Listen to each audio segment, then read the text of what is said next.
Bismillah. Assalamualaikum warahmatullahi wabarakatuh. Innal hamdalillah nahmaduhu wa nasta'inuhu wa nastaghfiruh wa na'udzu billahi min shururi anfusina wa min sayyiati a'malina. Man yahdihillahu fala mudilla lahu ومن يضلل فلا هادي له. أشهد أن لا إله إلا الله وحده لا شريك له وأشهد أن محمدا عبده ورسوله. يا أيها الذين آمنوا اتقوا الله حق تقاته ولا تموتن إلا وأنتم مسلمون. يا أيها الناس اتقوا ربكم الذي خلقكم من نفس واحدة وخلق منها زوجها وبث منهما رجالا كثيرا ونساء واتقوا الله الذي تساءلون به والأرحام إن الله كان عليكم رقيبا. يا أيها الذين آمنوا اتقوا الله وقولوا قولا سديدا يصلح لكم أعمالكم ويغفر لكم ذنوبكم ومن يطع الله ورسوله فقد فاز فوزا عظيما. أما بعد فإن أصدق الحديث كتاب الله وخير الهدي هدي محمد صلى الله عليه وسلم وشر الأمور محدثاتها وكل محدثة بدعة وكل بدعة ضلالة وكل ضلالة في النار. معاشر المسلمين والمسلمات jamaah salat maghrib Masjid Baitur Rahim yang dimuliakan Allah Subhanahu wa taala. Alhamdulillah, puji syukur senantiasa kita panjatkan kehadirat Allah Subhanahu wa taala yang telah memberikan kita berbagai macam nikmat demi kenikmatan, terutama nikmat iman dan nikmat Islam, serta nikmat-nikmat yang lainnya yang kita tidak akan mampu menghitungnya. Dan salah satu kenikmatan yang lainnya, alhamdulillah, Allah Subhanahu wa taala masih mengumpulkan kita semua, mengizinkan mengumpulkan kita semua di tempat yang mulia ini untuk mengkaji, mempelajari ayat-ayatnya. Dan pada kesempatan malam hari ini kita akan melanjutkan pembahasan, yaitu surah Al-Masad. Kemarin kita sudah membahas ayat yang pertama dari surah Al-Masad atau surah Al-Lahab. Namun sebelum kita mengkaji, mempelajari ayat selanjutnya, ayat kedua, ketiga, keempat dan kelima, kita akan membaca ulang terlebih dahulu ya, surah Al-Masad, supaya kita bisa memahami, ya, menghafal dan memperbaiki bacaan Al-Quran kita. Baik, saya akan baca terlebih dahulu. Silakan Bapak dan Ibu untuk membuka mushaf Al-Qur'annya, dibaca surah Al-Masad. A'udzu billahi minasy syaithanir rajim. Silakan.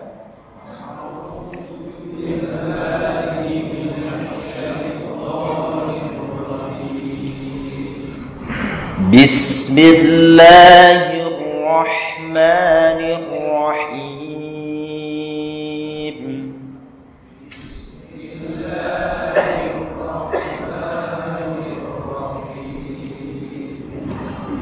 Tabbat yada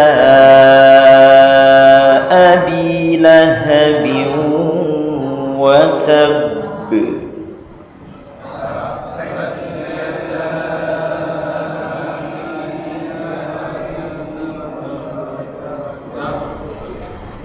Ma aghna an anhu maluhu wa ma kasab.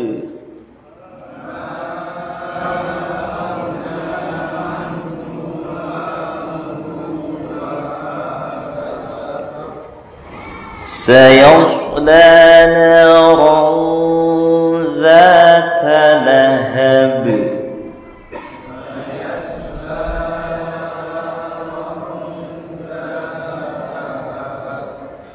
وامرأته حمالة الحطب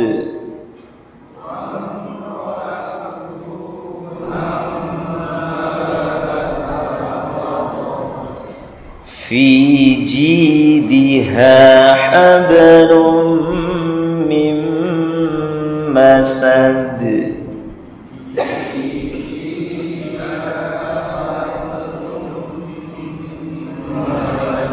Baik, sekali lagi kita baca bersama-sama. A'udzubillah. A'udzu billahi minasy syaithanir rajim. Bismillahirrahmanirrahim. Tabbat yada abi lahabin wa tabb. Ma aghna anhu maluhu wa ma kasab.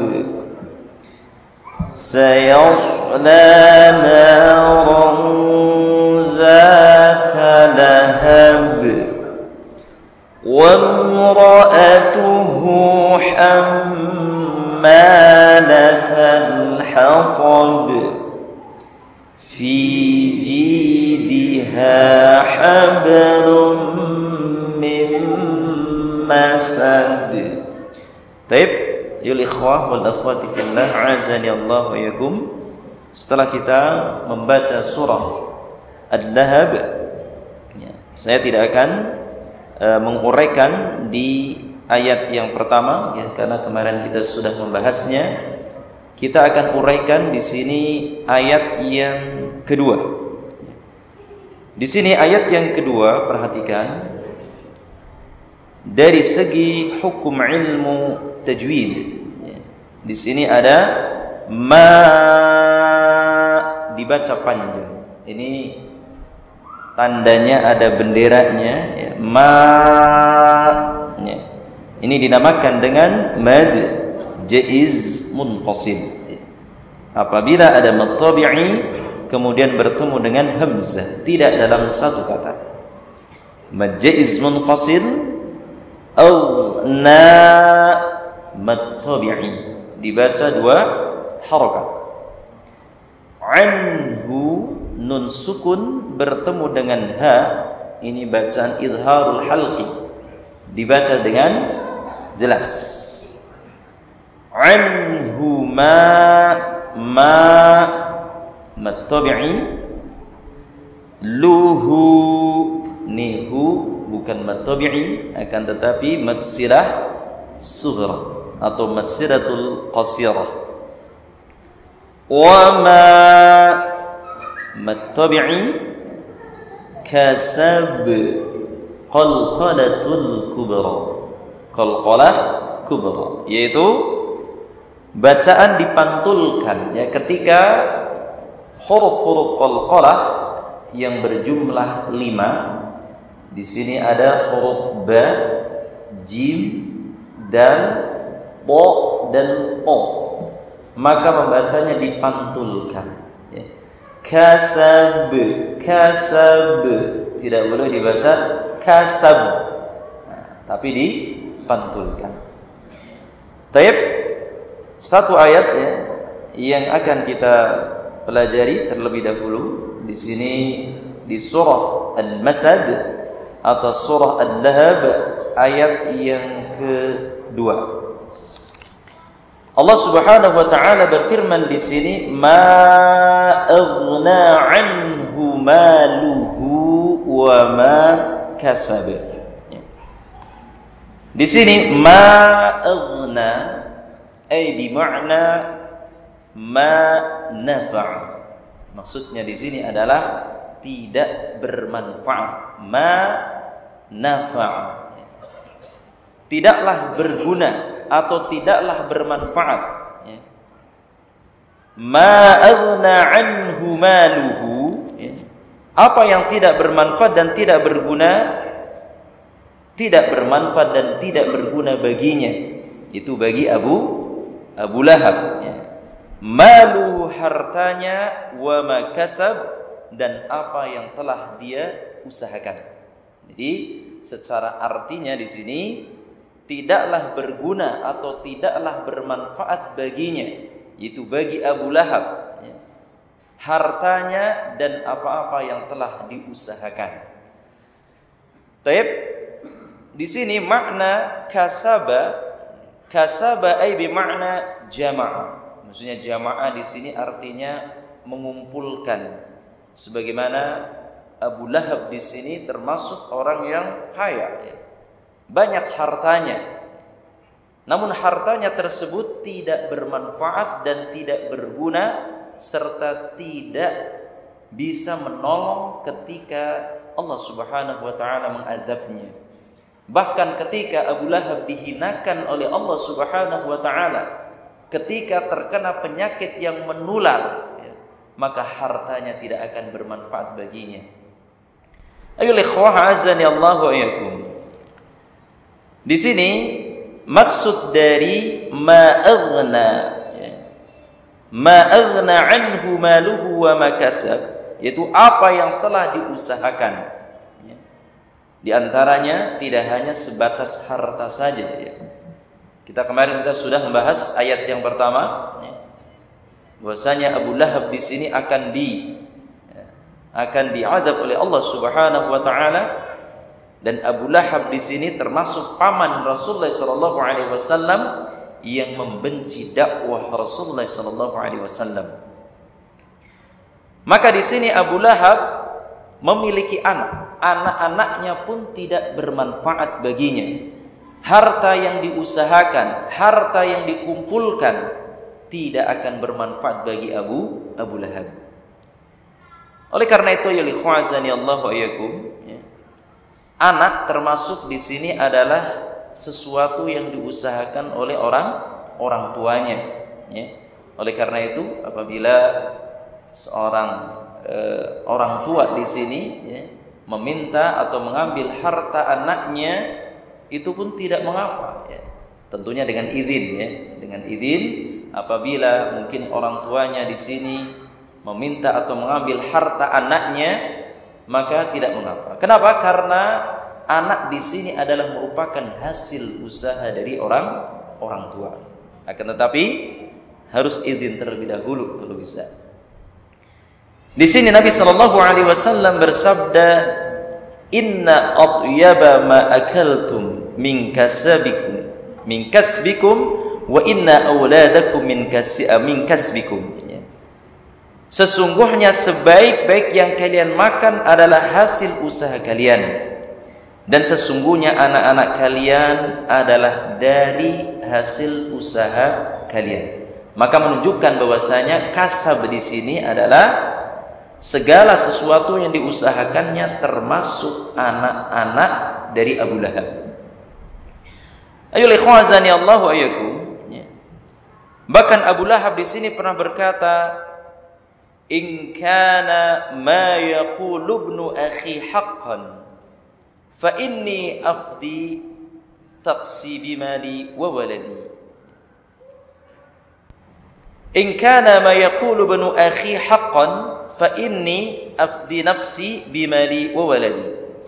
Seandainya yang dikatakan keponakanku, itu Nabi sallallahu alaihi wasallam, karena keponakan atau Rasulullah sallallahu alaihi wasallam di sini keponakannya Abu Lahab.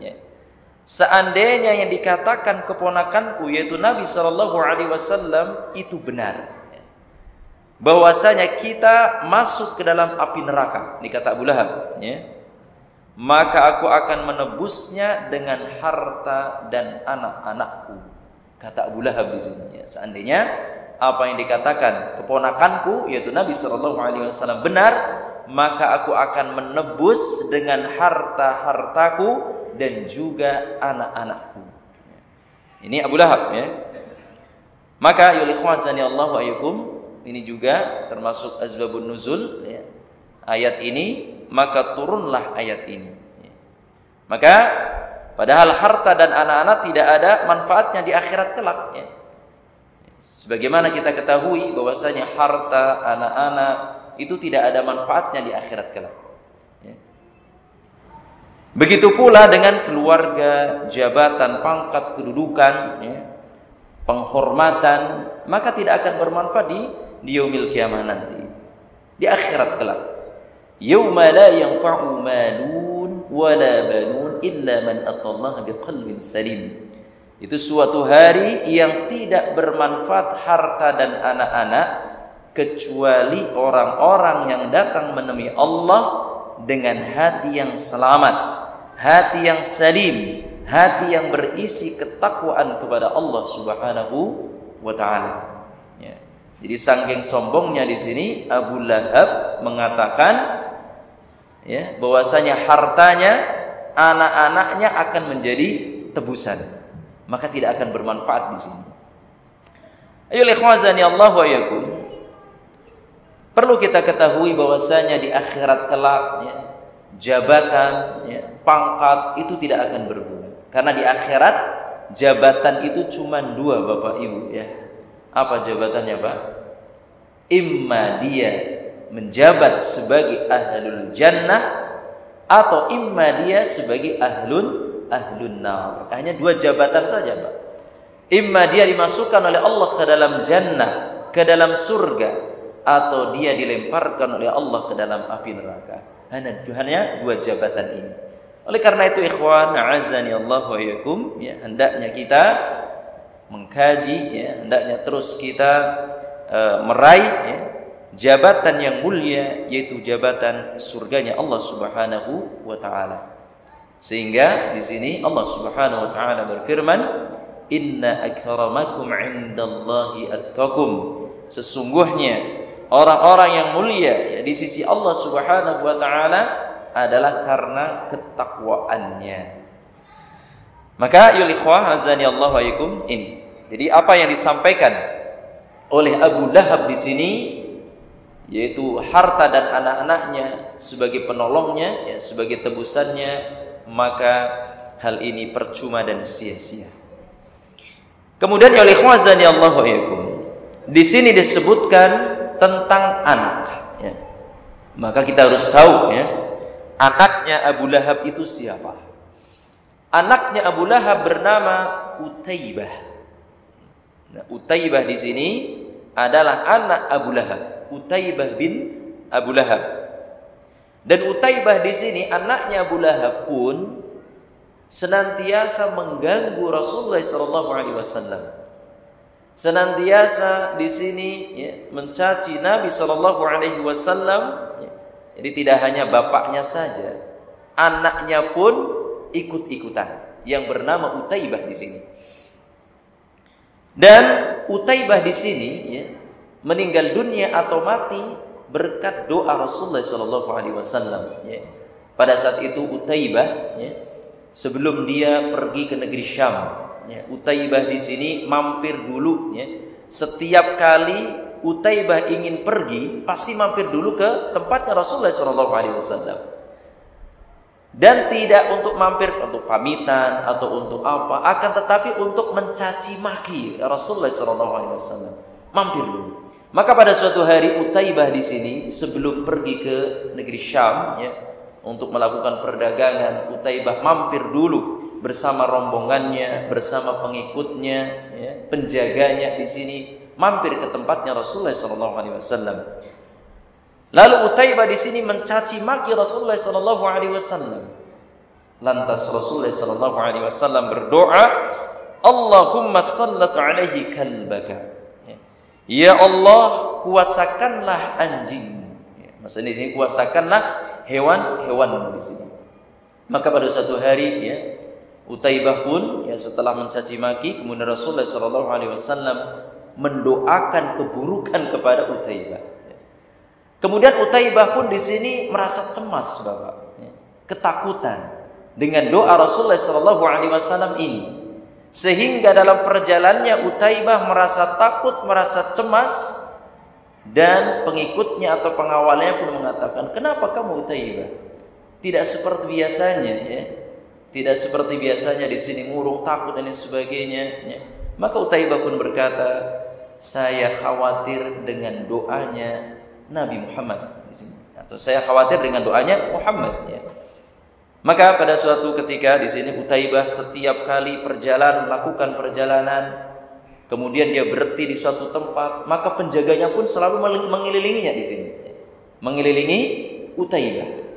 Khawatir kalau terjadi sesuatu kepada Utaibah. Terus setiap berhenti kemudian dikelilingi oleh penjaganya. Dan pada suatu tempat di sini, ya, di suatu tempat, kemudian Utaibah bersinggah di situ, istirahat dan dikelilingi dengan penjaganya. Lalu tiba-tiba muncullah di sini seekor singa. Kemudian apa? Seekor singa tersebut masuk ke dalam lingkaran penjaganya ini. Penjaganya kemudian kabur ketakutan, lalu Utaibah pun diambil oleh singa tersebut dan dimakan oleh singa dan mati Utaibah. Ini berkat doa Rasulullah SAW. Maka ya ikhwazani Allah wa iyyakum, ya, Utaibah di sini termasuk anak, ya, Abu Lahab yang ikut membenci, memusuhi dakwah Rasulullah SAW. Ini Utaibah, dan Utaibah tidak lagi bermanfaat bagi Abu Lahab. Ya. Maka ya ikhwazani Allah wa iyyakum, ya, keluarganya Abu Lahab di sini memang benar-benar rusak. Ya. Enggak di sini bapaknya, istrinya, anaknya itu rusak semua. Ya. Maka ya, semuanya berkumpul di sini, anak, istri, bahkan suaminya ini Abu Lahab di sini berkumpul semuanya, ya, di dalam api neraka karena memusuhi Rasulullah SAW. Maka ini maksud dari ma aghna anhu maluhu wa ma kasab. Maka tidaklah berguna, tidaklah bermanfaat baginya, yaitu bagi Abu Lahab, hartanya dan apa-apa yang telah dikumpulkan, apa-apa yang telah diusahakannya. Tidak bermanfaat di sini. Baik, ini ayat yang kedua dari surah Al-Lahab. Mudah-mudahan Bapak Ibu bisa memahami, ya. Jadi ketika kita memiliki harta, memiliki jabatan, pangkat, itu pada hakikatnya tidak berguna di yaumil kiamah nanti. Kecuali sekali lagi kita datang menemui Allah Subhanahu wa taala dengan hati yang berisi ketakwaan kepada Allah Subhanahu wa taala, dengan hati yang salim, dengan hati yang selamat di sini. Baik. Kemudian yang ketiga, di sini Allah Subhanahu wa taala berfirman, sayasla naran dzata lahab. Maka di sini sayasla, ya, ini kalau kita kupas tajwidnya, ya, sayasla, ini panjang dibaca, ya. Sayasla na, ini masuk ke dalam mad tabi'i, ya, mad asli. Naran ikhfa hakiki, ya, dibaca dengan samar, ya. Naran zata lahab. Za mad tabi'i atau mad asli, lahab qalqalatul kubra. Baik, kita akan terjemahkan dan memahami dari ayat yang kedua, ya, setelah kita memahami ayat yang kedua, kemudian ayat yang ketiga di sini sayasla, maksud dari sayasla bi makna yasla yadkhulun nar. Sayasla nar, yaitu kelak dia akan masuk ke dalam api neraka. Yasla yadkhulun nar, ya, sayasla yadkhulun nar, kelak dia akan dilemparkan ke dalam api neraka. Kemudian di sini dzata lahab, ya. Dzata lahab ay bimakna narun mushta'ilatun mauqadatun. Maksudnya di sini adalah api yang bergejolak, ya, api yang menyala-nyala. Jadi maksud dari sayasla naran dzata lahab, kelak Abu Lahab, ya, Abu Lahab beserta dengan keluarganya maka akan masuk ke dalam api neraka yang bergejolak atau yang menyala-nyala. Ini makna dari sayasla naran dzata lahab. Ayo ikhwazani Allah wa yakum. Ini arti dari al-lahab. Maka ada yang mengatakan surah ini surah apa? Al-Lahab. Al-Lahab di sini artinya adalah yang menyala-nyala, yang bergejolak di sini. Ayo ikhwazani Allah wa iyyakum. Abu Lahab di sini bergerak dengan Abu Lahab dan kelak akan dimasukkan oleh Allah Subhanahu wa taala ke dalam api yang menyala-nyala. Inilah salah satu mukjizat, ya. Salah satu mukjizat dari surah Al-Lahab, ya. Yaitu apa? Allah Subhanahu wa taala sudah mengabarkan Abu Lahab akan masuk ke dalam api neraka Jahannam. Ini salah satu mukjizat, ya. Jadi sudah dipastikan kalau Abu Lahab di sini pasti akan dimasukkan, dilemparkan ke dalam api neraka yang menyala-nyala. Maka Allah mengabarkannya kepada Nabi. Padahal di sini surah ini turun, ya, pada masa awal dakwah beliau. Jadi surah ini turun pada awal-awal dakwah, ketika Rasulullah SAW diangkat menjadi seorang Nabi dan Rasul, kemudian diperintahkan untuk berdakwah. Maka orang yang pertama kali mengingkari dakwahnya Abu Lahab, dan turunlah surah ini. Ya, turunlah surah Al-Lahab di sini. Demikian juga dalam surah ini pada ayat selanjutnya Allah Subhanahu wa taala mengabarkan tentang istrinya. Istrinya pun di sini akan dilemparkan oleh Allah Subhanahu wa taala ke dalam api neraka juga, ya.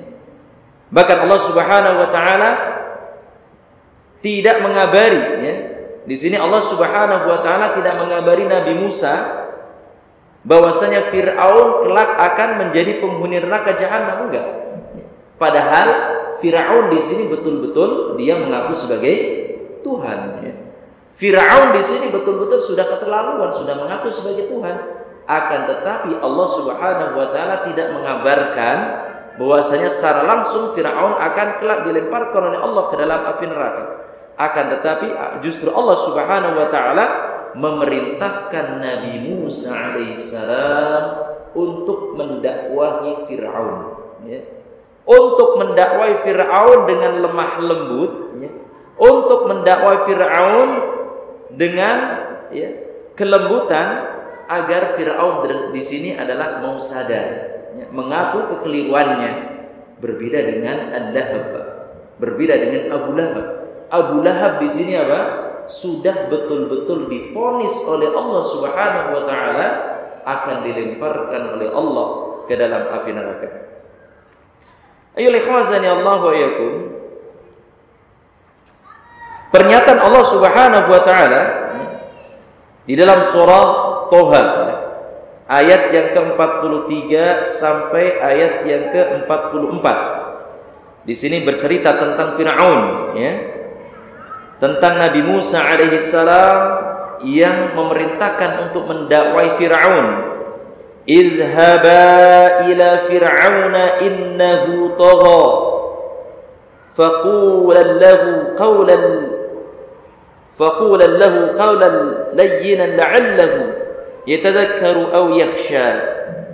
Pergilah kamu berdua kepada Firaun, sesungguhnya dia telah melampaui batas, maka berbicaralah kamu berdua kepadanya dengan kata-kata yang lemah lembut, mudah-mudahan ia ingat atau takut. Ini Allah Subhanahu wa taala memerintahkan kepada Nabi Musa alaihissalam untuk mendakwai Fir'aun dengan lemah lembut, billin, ya, dengan lemah lembut.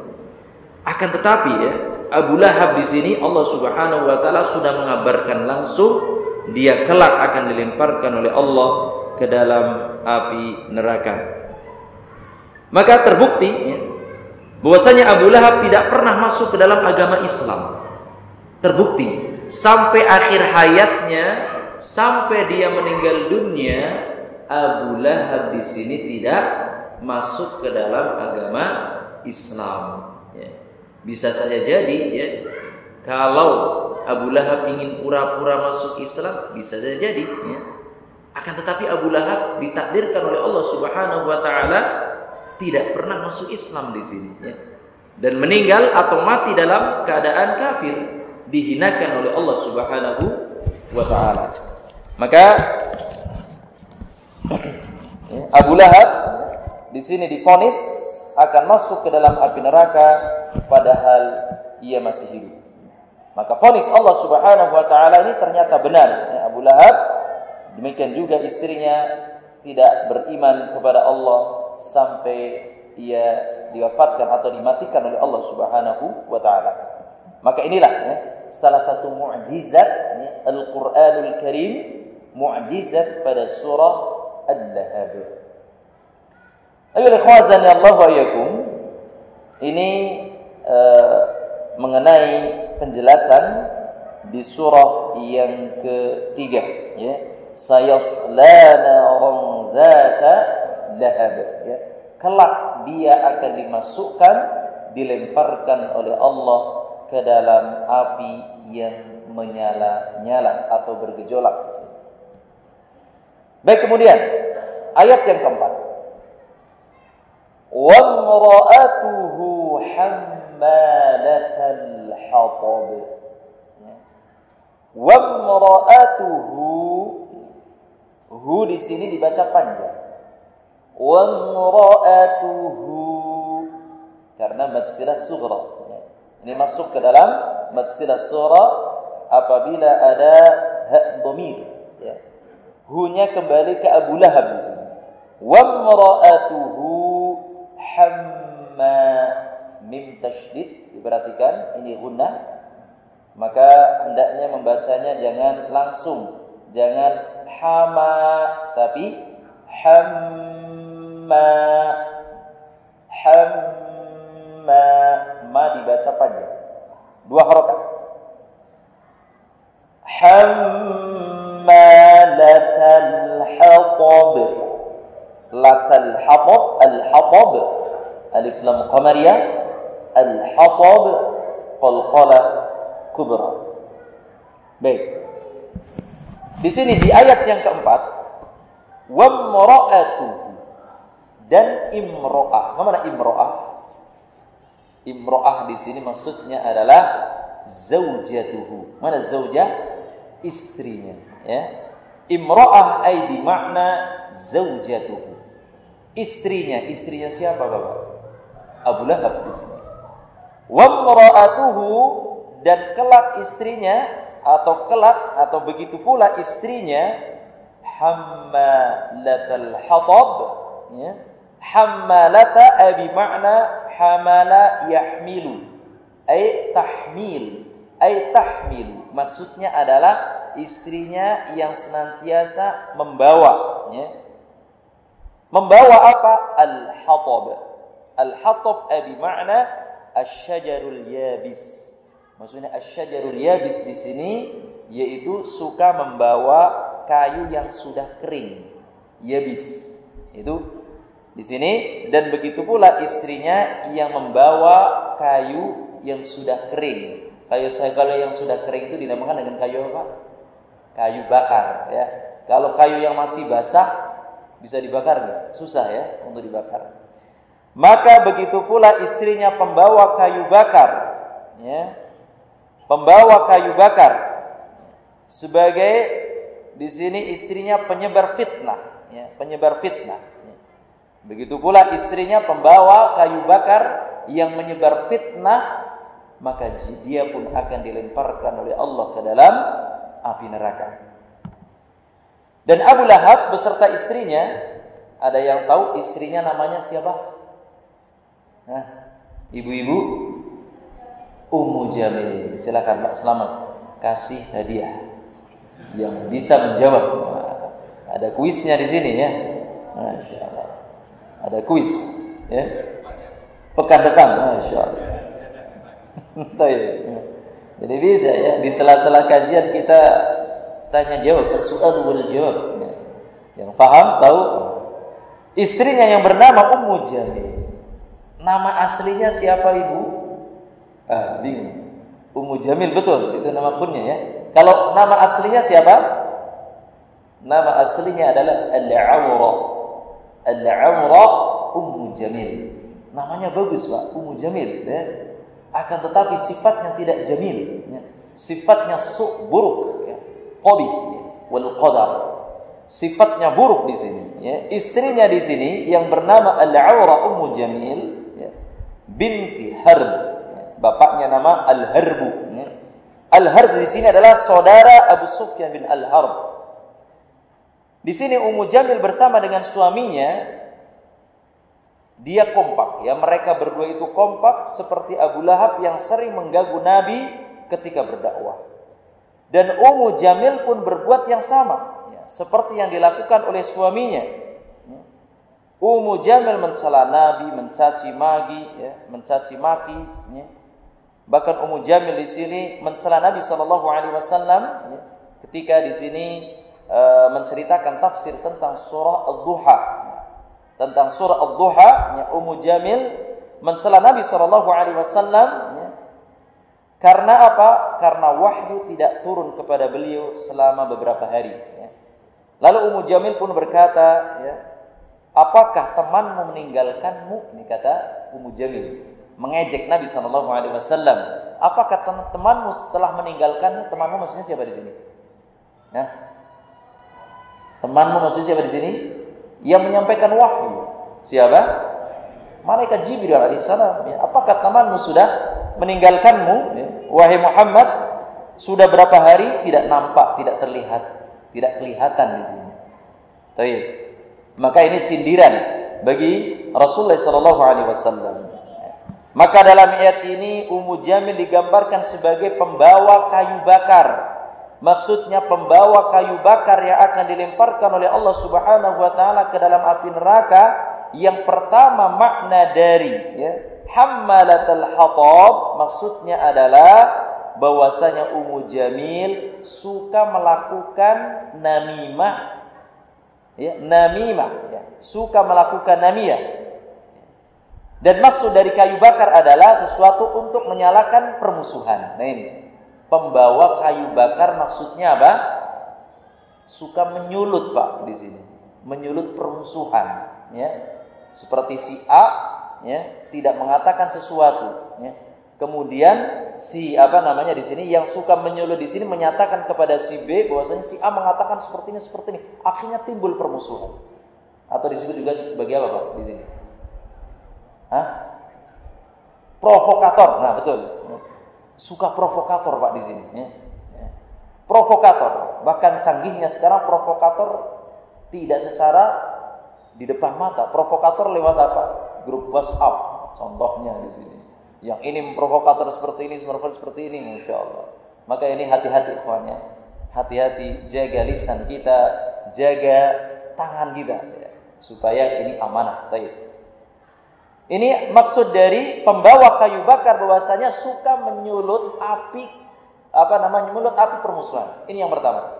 Kemudian makna dari hammalatul hatab maksudnya di sini Ummu Jamil membawa kayu bakar dan duri-duri yang diletakkan di jalan-jalan yang di situ biasa Rasulullah sallallahu alaihi wasallam lewat.